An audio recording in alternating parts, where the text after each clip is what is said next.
Hello guys, तो आज बिना रिकैप के हम सीधे एपिसोड स्टार्ट करते हैं। एपिसोड की स्टार्टिंग में हम देखते हैं कि बहुत सारी फायर बॉल्स कैट टेरिटरी में गिर रही थी। तो ये देखकर लियांगजी बाहर आता है। वो बोलता है कि आखिर बाहर चल क्या रहा है।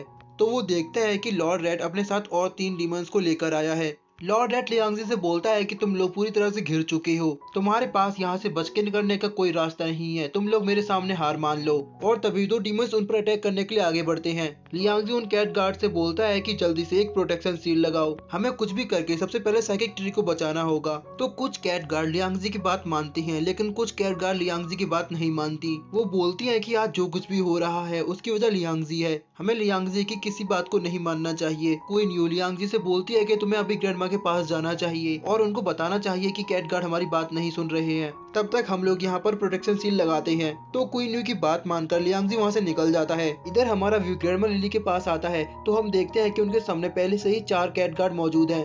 ग्रैंडमा लिली उनसे अपने डिफेंस के बारे में डिस्कस कर रही थी और वो उनको बताती हैं कि हम एक पोर्टल के जरिए यहाँ से बाहर निकल सकते हैं।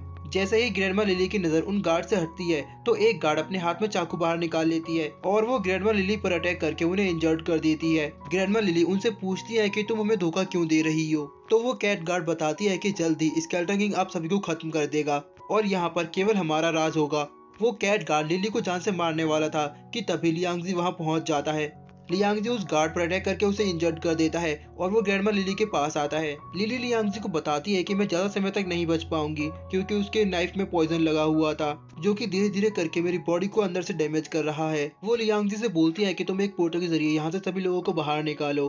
तो लियांगजी उनसे बोलता है कि मैं आपको इस तरह नहीं छोड़ सकता, मैं आपके अंदर के जहर को खत्म नहीं कर सकता, लेकिन मैं उसे धीमा कर सकता हूँ। लियांगजी ग्रैंडमा लिली के साथ बैठकर अपनी कल्टीवेशन के जरिए उनके अंदर के पॉइजन की स्पीड धीमी करता है। इधर हम फेरी फॉक्स, सुइगामी और प्रिंसेस आर्या को देखते हैं जो कि उन डीमंस का मुकाबला कर रही थी। फेरी फॉक्स लॉर्ड रेड से बोलती है कि तुम्हारी हिम्मत कैसे हुई वापस आने की, लगता है तुम पिछली बार की मार भूल चुके हो। तो लॉर्ड रेड फेरी फॉक्स से कहता है कि मेरे पास स्केलेटन किंग का एक सीक्रेट ट्रांसमिशन है जिसकी वजह से अब मेरे पास ट्रिपल गोल्डन इमोर्टल की पावर है। वो फेरी फॉक्स से कहता है कि इस बार तुम किसी भी तरह मुझसे नहीं बच पाओगी, आज मैं तुमको यहाँ से अपनी रानी बनाकर ही लेकर जाऊंगा। और तभी क्रेन डीमन आगे आता है। वो बोलता है कि प्रिंसेस फ्यूरी हमारे साथ वापस आ जाओ, क्योंकि अगर आप हमारी बात नहीं मानेंगे तो हम पूरे कैट क्लैन को खत्म कर देंगे। प्रिंसेस फ्यूरी अंदर छुपी हुई थी और वो अंदर से उन लोगों की बात सुन रही थी। वो बोलती है कि ये कितना बुरा है, ये लोग मेरी रक्षा कर रहे हैं लेकिन मैं खुद के लिए कुछ भी नहीं कर पा रही। तभी वो सारी गर्ल्स उन डीमन से बोलती है कि हमारे होते हुए तुम प्रिंसेस फ्यूरी को यहाँ से नहीं ले जा सकते। तो वो सभी डीमंस अपनी स्पेशल पावर के साथ उन लड़कियों पर अटैक करते हैं।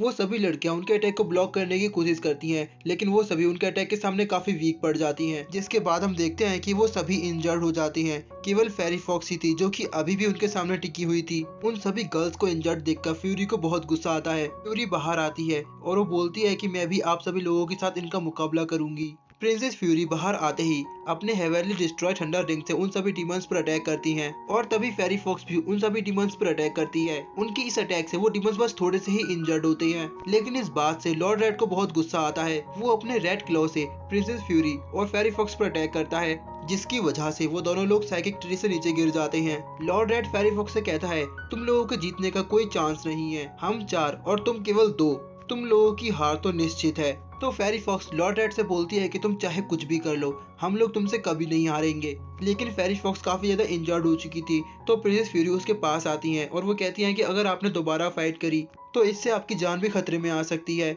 और मैं इस लायक नहीं कि आप मेरे लिए अपनी जान दें। मैं इन लोगों के साथ चली जाती हूँ जिससे आप सभी लोगों की जान बच जाएगी। तो फेरी फॉक्स प्रिंसेस फ्यूरी से बोलती है कि अगर यहाँ लियांगजी होता तो वो भी यही करता, मैं तुमको उन डीमंस के साथ बिल्कुल नहीं जाने दूंगी, भले ही इसमें मेरी जान क्यों ना चली जाए। तो लॉर्ड रेड फेरी फॉक्स से बोलता है कि अगर तुम मेरे हाथों मरना चाहती हो तो यही ठीक है। लॉर्ड रेड अपनी स्टिक से उन सभी पर अटैक करता है, जिसकी वजह से वो सभी लोग काफी ज्यादा इंजर्ड हो जाते हैं।